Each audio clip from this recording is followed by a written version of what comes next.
So, how to match up wires when you're replacing like a pigtail end on a blow motor, or you're trying to replace the end of like a parking light bulb socket or a brake light or a switch in your car or something like that. So I had one of my viewers watch a video. I think it was on a blow motor video, and they were asking, "Hey, I need to replace the pigtail end that goes in the blower motor. How do I know what wires to connect?"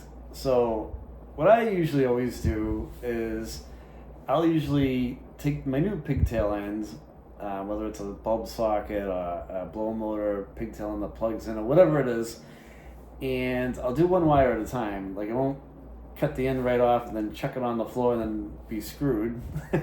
So you can, what to do is take a picture of it first before you make any modifications of the stock connection.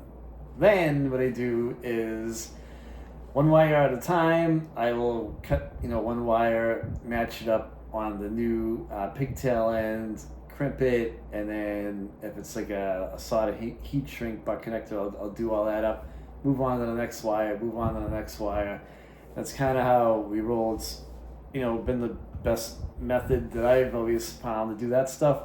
Steve and I actually used that method on a Ford Explorer transmission solenoid pack. It's we had to replace one. My kid's 2006 Ford Explorer. That's on the website too, on the channel.